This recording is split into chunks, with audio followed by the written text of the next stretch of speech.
Bonjour. Sauver quelqu'un, le plus souvent, c'est l'arracher à une situation désespérée, voire fatale. Ainsi, dit-on d'un médecin qui est intervenu in extremis pour réanimer un accidenté. Ou bien, dit-on aussi d'un sauveteur qui a plongé juste à temps dans les vagues pour sortir un imprudent qui était en train de se noyer. Mais, me direz-vous, notre réalité d'être humain est-elle à ce point dramatique qu'il nous faille un sauveur? Eh bien oui, soyons clairs, puisque la Bible nous dit que la condition de chacun de nous est bien plus grave que certains voudraient nous le faire croire aujourd'hui. Et cela, soit par un refus de reconnaître l'existence de Dieu, soit par méconnaissance tragique de sa bonté, de son amour et de sa justice aussi. Oui, l'Écriture nous dit en effet que tout être humain, s'il ne connaît pas le salut de Dieu, est littéralement mort, spirituellement parlant, c'est-à-dire séparé de Dieu. C'est ce que l'apôtre Paul nous dit en Éphésiens 2, verset 1er. Raison pour laquelle le verbe sauver et le terme salut sont appropriés pour désigner ce que Dieu est venu accomplir pour chacun de nous, et ce au travers de ce qui a été réalisé par Jésus le Christ, son Fils. Bref, sans que Dieu intervienne pour le délivrer, l'homme, nous dit la Bible, est sans espoir, coupable et condamné. Mais voilà, tel n'est pas l'unique message de la Bible. Mais voilà la bonne nouvelle pour chacun de nous, c'est aussi que Dieu n'est pas qu'un juge, il est aussi et surtout un sauveur qui est prêt à pardonner et à acquitter toute personne qui se tourne vers lui. Ainsi, en l'expliquant dans sa lettre aux Romains, l'apôtre Paul montre que devant Dieu, celui qui place en Jésus sa confiance est rendu juste par la grâce de Dieu. Nous lisons cela au chapitre 3. Par le don de la vie du Christ pour nous sur la croix et par la foi. La grâce de Dieu, en d'autres mots, son amour inconditionnellement offert à chacun. La grâce de Dieu donc affirme que Dieu ne nous a pas laissés dans notre malheur, mais à cause précisément du grand amour dont il nous a aimés, nous a procuré notre salut au travers de la mort et de la résurrection du Christ, auquel il nous a associés. Paul l'a dit ainsi, et je cite ici Romains chapitre 5, verset 8. Dieu prouve son amour envers nous, en ce que lorsque nous étions encore des pécheurs, c'est-à-dire perdus parce qu'éloignés de Dieu, Christ est mort pour nous. Et la foi, explique l'apôtre Paul, est le moyen par lequel l'homme bénéficie de ce salut, qui est un don gratuit de Dieu, un cadeau offert à tous, sans considération de nos mérites, car, en face de la justice de Dieu, nous sommes tous coupables. Mais encore faut-il avoir la simplicité et l'humilité d'accepter ce qui nous est offert. Encore faut-il aussi agir en conséquence. Être sauvé, nous dit l'Écriture, c'est donc placer toute sa confiance en Dieu qui nous offre son pardon et recevoir avec reconnaissance ce salut et le don de la vie éternelle qui l'accompagne. Inversement, celui ou celle qui n'en fait pas cas reste à la fois sans Dieu et sans espérance. La foi, soyons clairs, n'est donc pas une simple acceptation intellectuelle de l'existence de Dieu, mais la réponse positive de celui qui a pris au sérieux ce que Dieu dit et qui le concrétise par un retour sur soi-même avec une vraie repentance, c'est-à-dire acceptant dès lors de changer de vie. Il y a donc pour lui ou pour elle, il y a donc un avant et un après. Avant c'était sans Dieu, maintenant c'est avec lui et pour lui. C'est ce que Paul explique dans sa lettre aux Galates lorsqu'il déclare: Maintenant, ce n'est plus moi qui vis, mais c'est Christ qui vit en moi. Maintenant, je vis dans la foi au Fils de Dieu qui s'est donné lui-même pour moi. Christ est donc devenu pour lui son Sauveur et son Seigneur, c'est-à-dire celui qui désormais conduit sa vie tout entière. C'est dire que le salut de Dieu comprend aussi sa sollicitude continuelle envers nous pour que nous puissions grandir dans notre relation en communion avec lui. Ce que le Nouveau Testament appelle d'un mot spécifique notre sanctification, c'est-à-dire ce travail que Dieu vient accomplir en nous par son esprit pour que nous soyons de plus en plus rendus conformes à ce qu'il souhaite de nous et pour nous.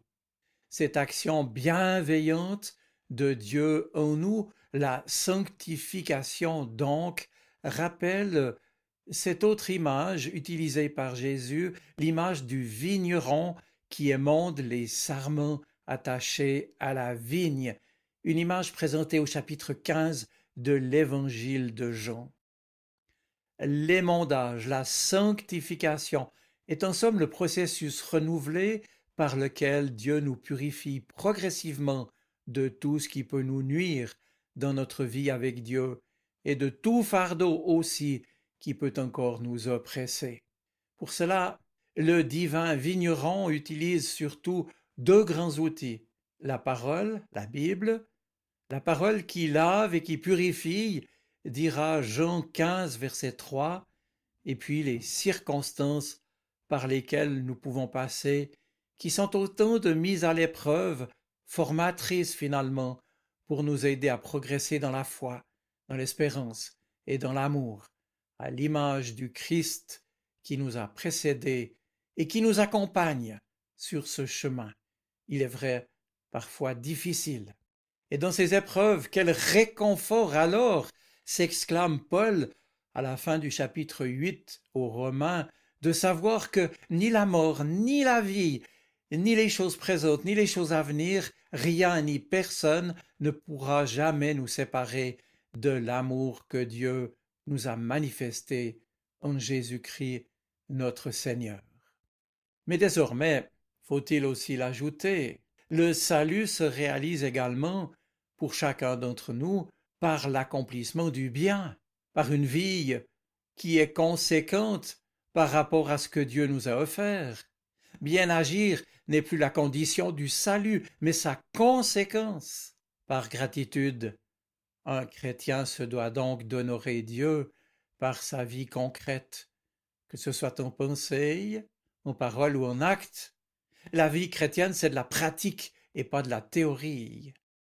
Oui, désormais, ce qui qualifie notre salut, ce qui en donne une portée et un sens, c'est que l'on peut concrètement répondre à l'appel de Dieu par sa conduite et par de bonnes œuvres, comme dit l'Écriture, c'est-à-dire en portant du fruit, et ce dans la confiance que Dieu les accueillera lui-même avec joie et reconnaissance. Alors, pour résumer ce qui précède, en trois catégories fondamentales que les connaisseurs appellent des catégories théologales, on pourrait dire ceci. Premièrement, Dieu est présent dans la foi comme une confiance inconditionnelle. La foi ne peut donc pas se fonder à partir du monde, mais une foi aussi minuscule, nous dit Jésus, aussi minuscule qu'un grain de moutarde, suffit pour traverser les crises du monde. Oui, la foi nous confère une stabilité fondée au-delà de nous-mêmes. Nous restons nous-mêmes dans tous ces changements, bien que nous soyons, c'est vrai, que bien peu de choses face à eux. Pourquoi? Eh bien parce que la foi justifie l'être humain qui peut ainsi justifier sa vie. Dans la foi, un chrétien est pénétré par l'Esprit de Dieu et sans la foi, il se perd. Oui, Dieu est présent dans la foi comme une confiance inconditionnelle. Et puis deuxièmement, Dieu est présent dans l'espérance comme une assurance inconditionnelle. En ce sens, notre espérance pour le monde surmonte nos désirs égoïstes et pour nous-mêmes, elle se fie à l'assurance d'être surtout dans la main de Dieu qui nous a pris en charge et qui prend soin de nous. L'espérance que nous avons pour nous et pour le monde est l'assurance que l'Esprit de Dieu nous permet d'affronter même la souffrance et la mort. Sans espérance, nous mourrons. Dieu est donc présent dans l'espérance comme une assurance inconditionnelle, je l'ai dit. Mais maintenant, troisième point, Dieu est présent dans l'amour, comme en somme une approbation inconditionnelle. Personne, nous le savons, ne peut s'accepter soi-même sans être accepté par autrui. Et c'est la Bible tout entière qui proclame que nous sommes d'abord nous-mêmes fruits de l'amour de Dieu. Nous sommes devenus ses partenaires et que nous pouvons aimer à notre tour. En nous ouvrant à l'amour de Dieu, nous devenons ainsi nous-mêmes des acteurs et nous participons au partage de l'amour avec d'autres autour de nous. Le chrétien découvre donc que l'amour est l'essence même de Dieu. Et c'est ce que dira l'apôtre Jean dans sa lettre lorsqu'il dit que Dieu est amour. L'amour n'a pas besoin de justification. Il a son sens en lui-même et sans amour, nous ne pouvons pas vivre. Ainsi, en résumant, la foi, l'espérance et l'amour sont et manifestent la présence de Dieu dans notre vie sauvée. On pourrait même dire que la foi justifie l'homme, que l'espérance justifie Dieu, mais que seul l'amour ne se justifie pas. Et c'est ainsi que dans cet aperçu des valeurs théologales, je l'ai dit, c'est-à-dire qui concernent ce qu'il y a de plus grand aux yeux de Dieu, c'est l'amour qui est le plus grand des trois. Ainsi, par l'amour, nous approuvons, nous accueillons le monde, le prochain et la vie que Dieu nous donne. Dès lors, mes amis, ne faisons pas obstacle à l'action de l'Esprit en nous, puisque l'Esprit de Dieu est l'approbation inconditionnelle de la vie que Dieu nous offre à partager. Et nous en avons besoin, n'est-ce pas? Alors comment terminer pour aujourd'hui? Eh bien, très simplement, en te posant cette question que je ne veux en aucun cas être intrusive ou impertinente, mais qui est pourtant essentielle. Et toi, es-tu sauvé? À toi d'y répondre.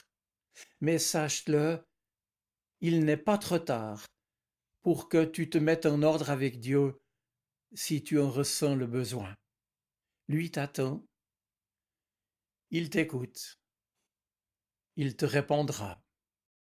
Et pour le reste, mes amis, restons dans la foi, dans l'espérance et dans l'amour, puisque, comme le dit également l'apôtre Pierre dans ses lettres, puisqu'au-delà de cette vie, je cite, Dieu réserve aux siens un héritage qui ne peut ni se corrompre, ni se souiller, ni se flétrir, et cela dans de nouveaux cieux et une nouvelle terre où la justice habitera.